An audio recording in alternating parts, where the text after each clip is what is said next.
Krishna very soon, because their offenses will immediately cease to exist. Each of us are filled with unlimited offenses, and some of us spend our time up here on the mental platform existing in that world intentionally. How unfortunate for us. So Narada Muni says that process, if you worship Lord Krishna but don't call on the name of Gauranga, very, very long period of time. Prabhupada used to give the example, you can take the elevator to the top of the building, you can walk up the stairs. You'll get there either way. So Narada Muni says, do you want to take the elevator or do you want to walk up there? Because if you want to take the elevator, just chant Gauranga! Gauranga! And then boom, you're there. And then we have one very famous Vaishnava author and poet, Lochan Das Thakur. He has said, the Lord sits upon a golden throne. He possesses a complexion 1,000,000 times more brilliant than the color of molten gold. He is worshipped by all his devotees by the chanting of the 4-syllable mantra Raj. Now, those of you that know a little bit about Sanskrit, mantra means a prayer, of something we invoke, and Raj means the king of. So the mantra Raj, what would the mantra Raj be? Oh, anybody say, oh, that must be the Hare Krishna mantra. Lochan Das Thakur says, no. The mantra Raj is Gauranga. Gauranga. This is the mantra Raj that he gives. So in this way, we see that there's a running theme. And we shouldn't forget Narottam Das Thakur. One may reside in the house or one may reside in the forest.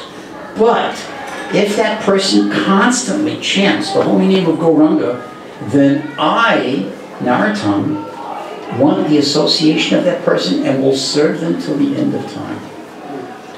Now, Narottam Das Thakur has much better things to do than serve the likes of us. But by chanting the name of Lord Gauranga, he desires to do just that. And lastly here, we have Prabhupada Saraswati Thakur. In his Chaitanya Chandamrita, he simply calls out, why are you lamenting? Is it because the name of Gauranga has not entered into your ears?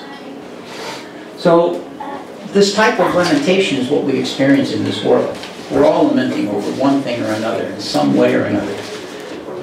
Prabhupada Saraswati Thakur says, oh, you're lamenting. Oh, it's not because you didn't get that fancy car. It's not because you didn't get that promotion. It's not because you couldn't marry this one or that one. It's because you have not heard the name of Lord Gauranga.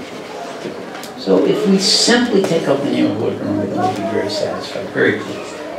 So these are the types of thoughts that we should remember when we talk about Lord Gauranga. I have to put this here because I was given a time frame. And those that know me well know that I will go on endlessly. We will be sitting here tomorrow morning and I will still be talking. And then I will never be invited back here. Now, when we speak of the Yuga Avatar, and in reality it's no small task to do so, and I'm extremely unqualified. There's one description in the Chaitanya Charitamrita by Krishnadas Kaviraj Goswami. He describes, it's actually Sanatana Goswami, he quotes Sanatana Goswami. Sanatana Goswami describes himself as a dwarf trying to capture the moon. Now, that's as if to say, oh, a giant can capture the moon. No one can capture the moon, but how much more difficult for a dwarf? So, in this circumstance, my abilities to say a few words of praise for Chaitanya Mahaprabhu are only by the grace of all you Vaishnavas because I've been asked to do so. Tri Yuga Avatar. Maybe we could close that door. That might be a little helpful because you can't ask kids not to make noise. That's what kids do. We just have to accept the fact that's what children do. It becomes difficult when you say, oh, stop the children. Well, you can't stop the children. Children are children. But you accommodate it for them. So, at any rate, Tri Yuga Avatar. This means that the Supreme Personality of Godhead manifests in the different yugas, in the different time periods of this world for the purpose of advancing Krishna consciousness and delivering the fallen souls. We all know this verse in the Bhagavad Gita. But why is he referred to as Tri Yuga? Because he does not appear in the Kali Yuga. The Supreme Personality of Godhead in his Swayam Bhavan doesn't appear in Kali Yuga. Now, there's a conversation between Pippala Muni and Lord Brahma. And this is a very, very detailed conversation. And if one has the opportunity to study this, it's in the Chaitanya Upanishad. But it very clearly states that Sri Chaitanya Mahaprabhu is that incarnation that comes in the Kali Yuga. But he comes covered. Therefore, he is called the covered incarnation. This is because he doesn't come as the Supreme Personality of Godhead in his form as Lord Bor to lift up the earth, or in his form as Lord Ramchandra to vanquish the demons, or in his form as Lord Krishna to engage in pastimes with all the residents of Vrindavan. He comes to show us how a devotee behaves. The process of devotional service, back to that verse, yada yada hidamasya, everything becomes diminished over the course of time. So it became so diminished, no one could properly understand what is Krishna consciousness. Lord Chaitanya appeared for the purpose of giving us that example. Now we can say there's an internal and external reason, and we can delve into all the different esoteric points, and we would sit here till tomorrow morning, but I promise I wouldn't do that, besides I'm not qualified. We can basically understand that Lord Chaitanya has come as an example of how a devotee behaves. So we should look to him, and we should study his pastimes to see what is the proper behavior if I want to go back to home, back to Godhead. The mood of being the Lord of Vaikuntha is not what's manifested in this particular incarnation. Now, this was particularly prominent in Chaitanya Mahaprabhu's pastimes in Navadvip. After he made his appearance in the home of Sachimata and Jagannath Mishra, there was a period of time, 24 years to be exact, where he engaged in activities in Navadvip and had a very, very clear purpose to not be recognized as the Supreme Personality of Godhead. There were a very select, small handful of devotees, not even a handful, maybe 3 or 4 that understanding was allowed with. But primarily, this was not something that he wanted. And this was particularly prominent when Jagannath Mishra left this world, and he had the responsibility to look after his mother, Sachimata. And at that time, of course, he was married to Lakshmi Devi. Now, he was married to Lakshmi Devi about the age of 14 or 15, which in today's standards is like shocking news. We can't perceive it. But this is a completely different time period, a different culture, a different scenario. So, in this relationship with Lakshmi Devi, the daughter of Ballavacharya, he manifested his perfect household life. Now, the time period there was when he established his school for teaching Nyaya and his school for teaching logic. 2 subjects that as Vaishnavas trying to develop Prema Bhakti, we have no interest in at all. But this was what he did. And there was a very clear system for going about all of this. So he would take this point of discussing logic and bring it to its conclusion in many, many different ways. But his favorite way was with one of his students, Mukunda. Mukunda was a little bit more than a student, but not quite on the level of Nimai Pandit. And whenever he would see Mukunda, he would begin to argue logic with him. This is that, that is that, that is this. Now prove that that's not correct. And so on like this, back and forth. It became such a thing that Mukunda began to try and avoid the association of Nimai Pandit. One day, Nimai Pandit was walking down the path, and there off in the distance he saw, oh, here comes Mukunda. Mukunda looked up and saw him and immediately took a side path. Mukunda wanted nothing to do with these arguments because Mukunda was a devotee. He was a bhakta. He was a Vaishnava. Vaishnavas do not want to waste their time with this logic and debate. So Lord Chaitanya saw that on Mukunda's turn, so he turned to one of his students. He said, Mukunda has just turned down the path. Why has he done this? The student said, oh, he probably has some other matters to attend to. He's going this way, that way. Mukunda said, no. So that is not a fact. He said, I know exactly why he has turned and gone this way. He has gone down that way because he is trying to avoid me. He does not want to speak with me. And the student said, why would he do that? He thinks I'm just a dry grammatical teacher and one who debates And he does not want to waste his time with me.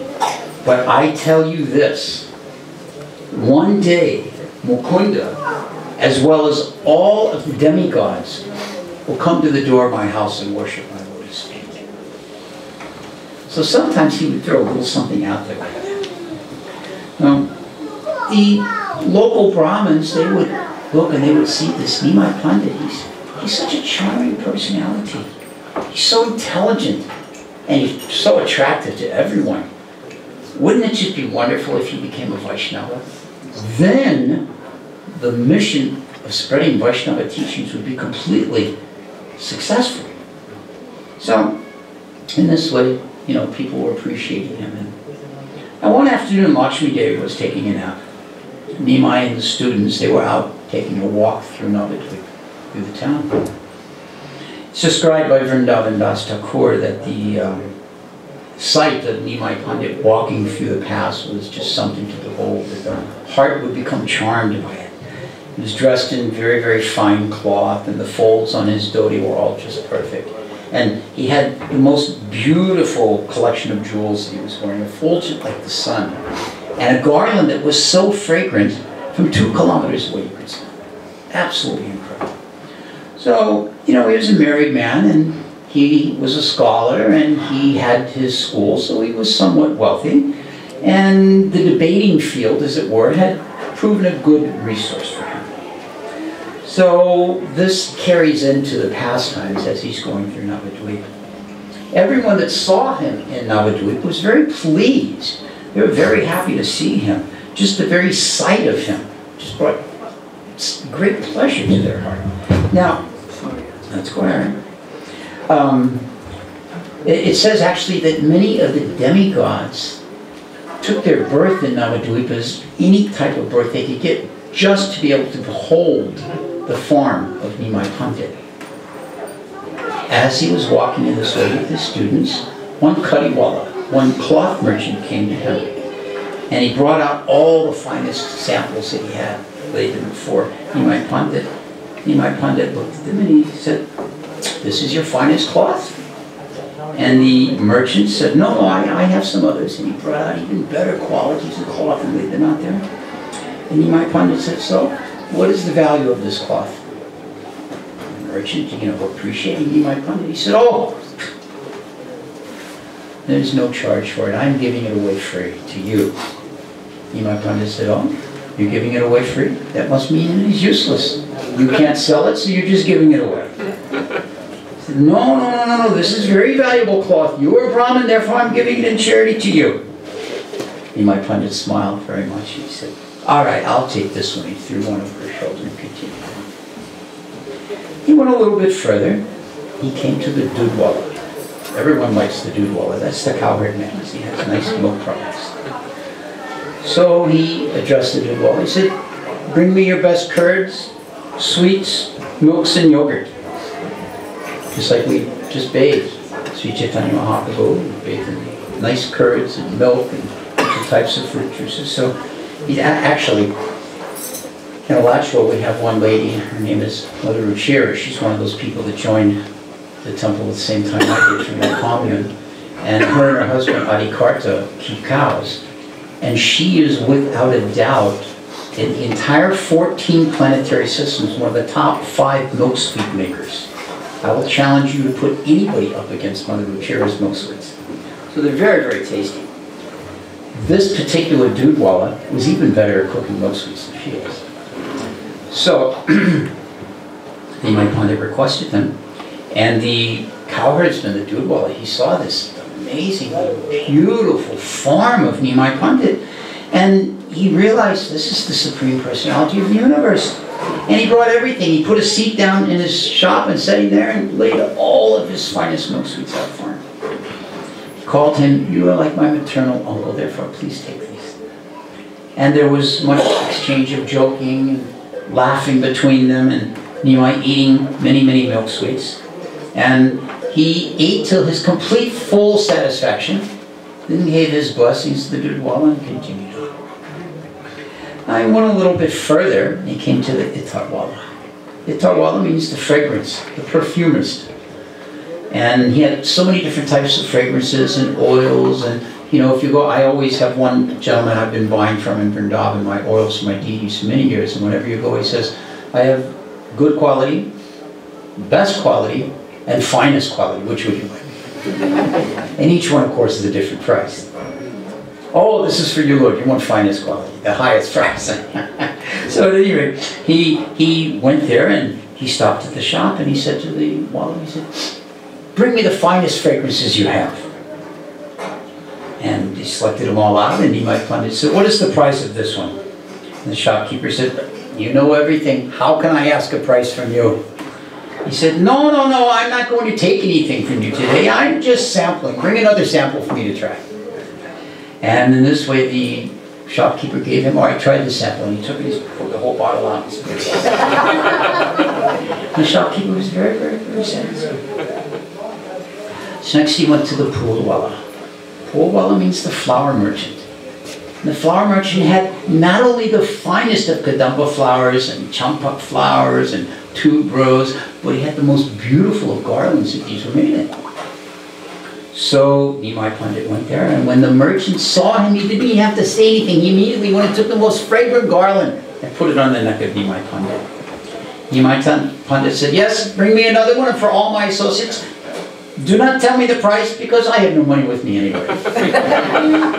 The merchant said, no, no, you are a Brahmin. I'm not going to charge you anything. Nimai Pandit saw, yes, that is the proper way to treat a Brahmin. So in this way, he and all of his associates had. They continued on, then they went to the Panwala. Panwala, the betel nut, a nice fragrance and after dinner spices for the mouth like that. And the Panwala looked upon the form of Nimai Pandit and said, this is Madan Mohan himself. There is no more beauty than Cupid, but this personality is even more beautiful than Cupid. The Panwala said, today, now today I am very, very fortunate. Not very fortunate, very, very fortunate. He said, I'm very, very fortunate, for you have come to my shop. And then he made up some of the best pan and he just gave it to Mahaprabhu, to Nimai Pandit. So next, Nimai Pandit went to the Shankarwala, to the conch shell merchant. Of course, the conch shell merchant not only sells these beautiful conch shells. I was able to offer arti to Prabhupada this morning, and usually one of the most difficult things when you offer arti is a conch shell. So you gotta hold it this way or that way, or I mean, maybe if you were a trumpet player before becoming a Vaishnava, you could do it, but I wasn't. I was a percussionist, so I don't have any expertise there. But this particular conch shell was just so soft, and the curves were so perfect. And without any effort, it made such a nice noise. It must have come from this man's shop. So the conch wala, he was there, and the different bangles and conch shells. And Mahaprabhu said, bring me the most auspicious, deep-sounding conch that you have. You know, sometimes you go, those real high tinny ones, the ones we keep in our homes, right? The little bitty ones, because we're too cheap to buy the real big ones, right? We've all got one of those. You bring it out, you blow it, you think, oh God, I'll never blow this again. It's just this, sounds like scraping nails, you know. Mahaprabhu wanted a big one, that very deep resounding noise. So bring that to me, and don't ask for your money, because I don't have any with me. And the conch merchant who came, he said, take all of these back to your home with you, because it is auspicious for me to give these to a Brahmin. And you can pay me or not pay me, that's your choice. You do as you like. At any rate, he accepted them very happily. And this way, he went to the homes of all the different personalities. Now, the last person he visited was a fortune teller. And he went to the fortune teller. And this fortune teller was very, very good. He could tell past lives, current lives, and future lives. So Mahaprabhu went and he said, I heard you're expert at telling people about their past lives. I'd like you to kindly tell me who I was last time.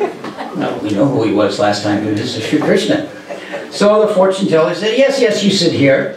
And he gave him a seat, and then the fortune teller sat down comfortably and said his and started to recite his Gopal mantra to prepare himself for his ability to see into this individual's life.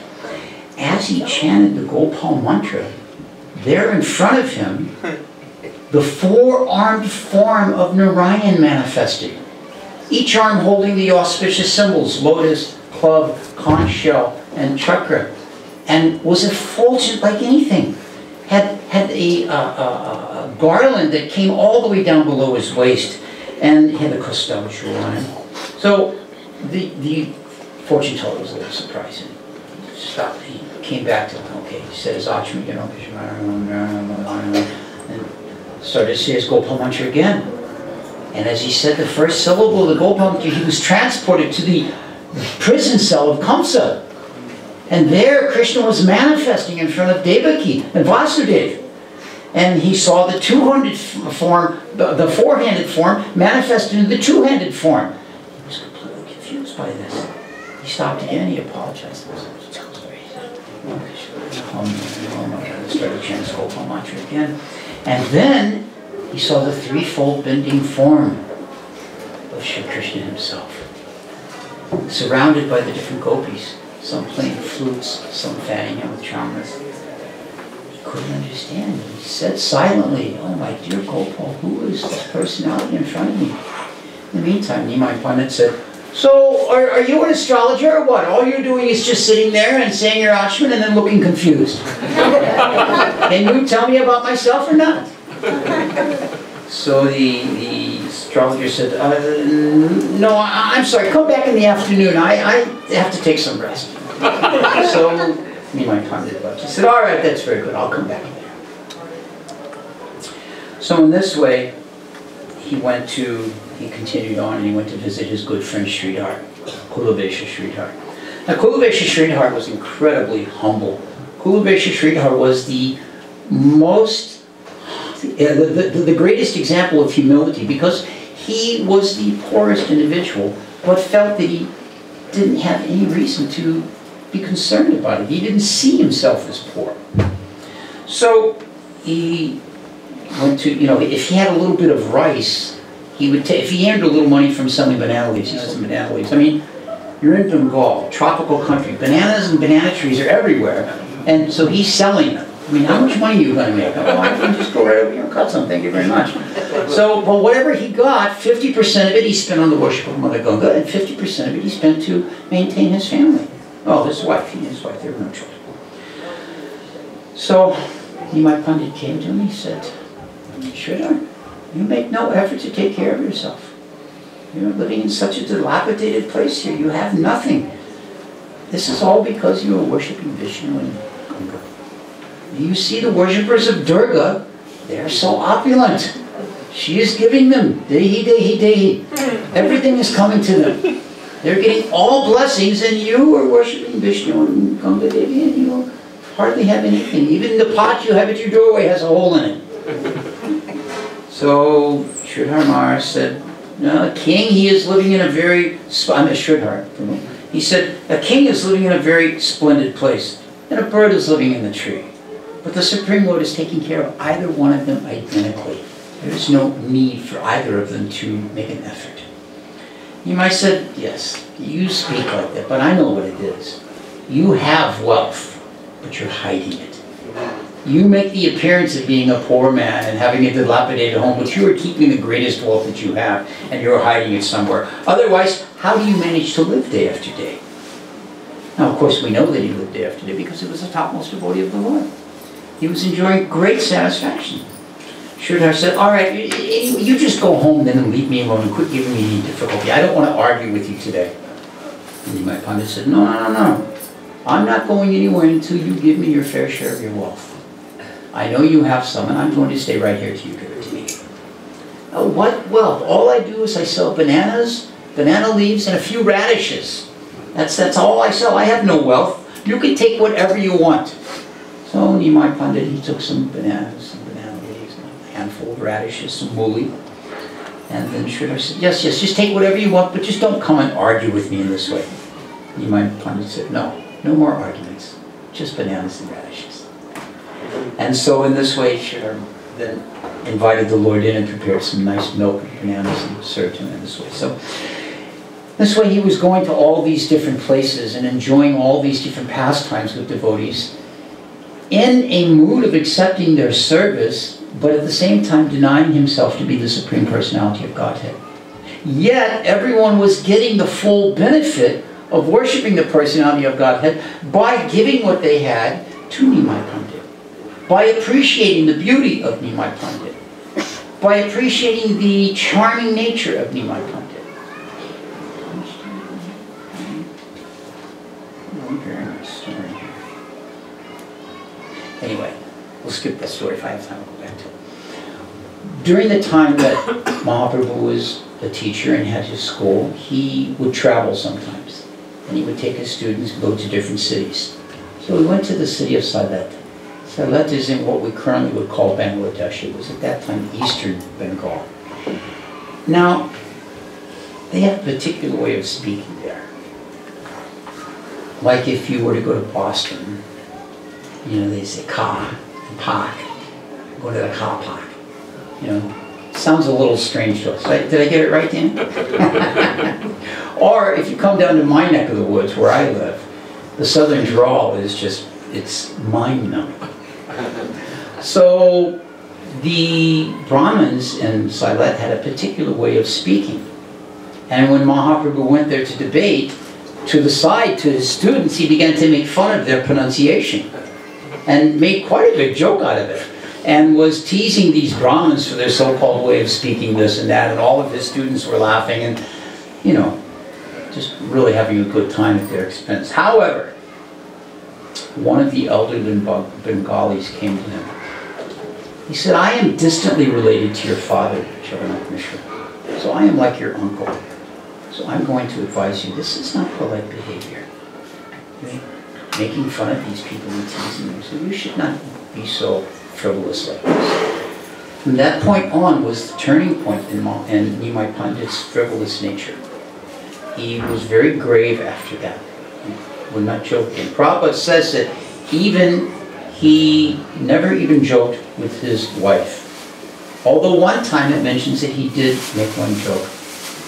That Sachimata Lakshmi Priya was looking for, Lakshmi Devi was looking for something and couldn't find it.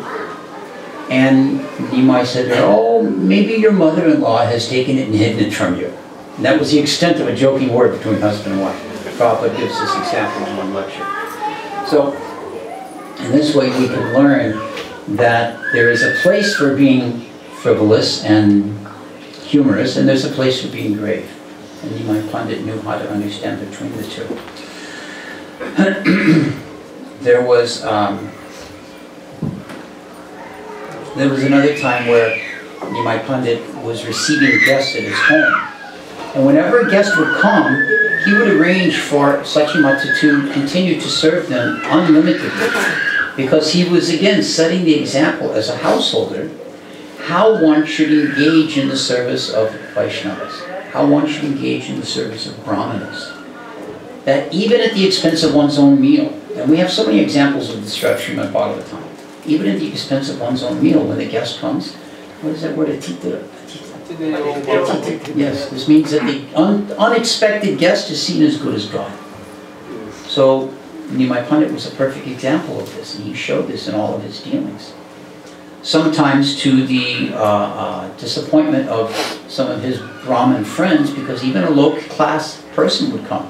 He would invite them into his home and take great opportunity to serve them. Equally so as he would invite the sannyasis and Brahmins into his home and serve them in this way. As a result of this, it mentions that the demigods were so desirous to get a little prasadam in his home that they manifested in different forms and would come to his door begging. It says that even Brahma, Shiva, Vyasadeva, and Sukadev Goswami would line up in disguise as mendicants and beggars at the door of Nimai Pandit just to get prasadam from the hand of Lakshmi Devi and Sachimata. There's another time here where Nimai Pandit, oh, this is a very nice one. This is a very good example for us here. Nimai Pandit gathered all of his students for different lessons and meetings, as we know. And one time he was visited by his friend Mukunda. So what he did was, there was a very large gathering hall, and he arranged for all of his disciples to go there. And all the students gathered, and Nimai would look over each one very carefully. Oh, you do not have your tilak on. This means you have not done your morning services. You Because as we know, we get up and we worship our deity, we say our Gayatri, whatever our morning seva is, we have to put our tilak on. So if he would see one of his students without the tilak, then he would say to them, oh, you have not done your service yet, because if you had, you would have your tilak on. Therefore, you're not qualified to stay here and hear this katha. So in this way, he was giving a lesson how we should always be very diligent in putting our tilak on the forehead. This is, he even said that a forehead without tilak is to be seen like a crematory grounds. Even if we have to put water tilak on, sometimes when I'm going to work, I stop before I leave and I take the water from my giriraj when I bathe and I take off the top of his head and make my tilak with that. At least then I have some sacred water tilak on. So we can have that on at least, you know. So anyway, these are some of the pastimes and the... How long can I go? I really want to tell this Keshava Kashmiri story, so I'm going to tell it. All right, so we had this famous debater, Keshava Kashmiri. Digvijay, he was called. And his expertise was to go everywhere and debate with people, defeat them, and then embarrass them, and then go and proclaim how he had won in debate. And he was doing this with everyone. So, you know, he had attained, because one of the things was that when you were defeated, if you were Brahmin, and you were defeated by this case of Kashmir, this Digvijay, you had to give tax to him the rest of your life. So he was quite a well-to-do individual. He didn't travel around on foot. He was carried in a palanquin. Now, if you're carried in a palanquin, that means you have to have at least 2, maybe 4 carriers. So you're supporting these 4 carriers. You've got to pay to have them around. So in this way, Digvijay was, you know, very, very comfortable. He had tilak that was made from the dust of gold, it says, and that long flowing hair, and a chest that was broad like a lion. And he thought that I'm even more attractive than this Nimai Pandit, so let me go and see him. So he went to visit Nimai Pandit, and he came to find out that this Nimai Pandit, and just by seeing him from a distance, there was this effulgence, and he thought that the sun god has personally come to greet me, I'm so famous. But as he got closer, he saw, oh, it is Nimai Pandit. So Nimai Pandit smiled, acknowledged him, and he offered him some praises. This is the proper thing to do. He gave some glorification to him. And then he said, my dear Digvijay, I hear you are very famous and very well known for your ability to give poetry and speak philosophically. And now, if someone says that about you, what? No, Digvijay was, yes, that's true. Absolutely correct. So I was wondering if you could say a few words in praise of Mother Ganges. This was Nimai Pandit's request of him. Immediately, Digvijay recited from the top of his head 100 verses in glorification of Mother Ganga. 100 verses. Now, I remember a time when I was a brahmachari and I had my little stack of index cards. Of course, now everybody's got electronic phones, but back then we had our index cards. And you had a verse card, and I had a pretty healthy stack. And, you know, we would get our japa done early, and then we would recite, you know, whatever our mantra cards were. And so, you know, in this way, it was quite a challenge. You had to memorize them all. But Digvijay just rolled this right off the top and said, 100 verses in glorification of Mother Ganga. You might find it, listen very attentively. When he was finished, Digvijay said, so? And my friend said, yes, you are very good. However, in verse 27 and verse 63, you made a mistake. Digvijay was completely flustered. Wait a minute. Verse 27, 63, you can remember all 100 verses, and you picked out a fault in those 2 verses? Yes, the rest were okay, but these 2, and then he recited the particular fault that was in the verse. One of them is a philosophical fault, and one of them is a grammatical fault. And the Digvijay was completely astounded. I couldn't believe this. So Keshava Kashmiri, the Digvijay, he began to, you know, try and figure out what's going on here. Mahaprabhu then explained to him each of these 2 verses in 5 different ways. 5 different ways he explained to him what the mistake was and why it was wrong and how it should have been done a different way. Chaitanya Bhagavat author of Vrindavan Dasa, he says that he goes into great details about how humiliated the Digvijay was. Let's just say it has something to do with the fact that adult diapers would have been a benefit. He embarrassed him very much. So in this way, the Digvijay, in his total embarrassment, was forced to leave. And he got up to leave, and as he was leaving, all of Nimai Pandit's students started to laugh at him. You get Nimai Pandit immediately stopped him. He said, no, he's a proper gentleman. He may not want this debate, but there's no reason to make jokes at his. You shouldn't be embarrassed in public. You don't do that type of thing. So we can learn from this lesson that we should always be very cautious in how we treat each other. At any rate, so that night, Mother Saraswati came to the Digvijay in a dream and revealed to him that do not be too upset because you've been defeated by the Supreme Personality of Godhead. Nimai Pandit's lotus feet, I take that dust and put it on my head, and I am your Ishtadevi. So you should not feel too concerned.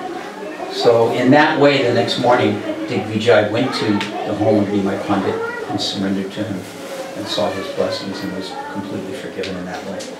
So, this is a way that we can understand that whether we are the greatest of scholars, whether we are the greatest of fools, whether we have a high level of devotion or no devotion at all, whether we feel ourselves to be inauspicious or whether we feel ourselves to be completely blessed, we should enthusiastically take up the chanting of Lord Gauranga's name.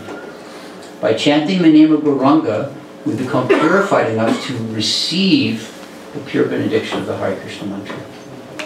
This is why we chant Sri Krishna Chaitanya, Prabhu Nityananda, Sri Advaita Radha, Shivasati Gaura Bhakti Vrinda. Before we chant Hare Krishna, Krishna Krishna, Hare Hare, Hare Rama, Rama Rama, Hare Hare. Srila Prabhupada called it the clearing mantra. The Panchatattva clear the offenses out of the way so that we can get the prema from the holy name. So with that, I think I'm exactly 1 minute overtime. Not bad for an old guy like me. Thank you very much for allowing me to speak.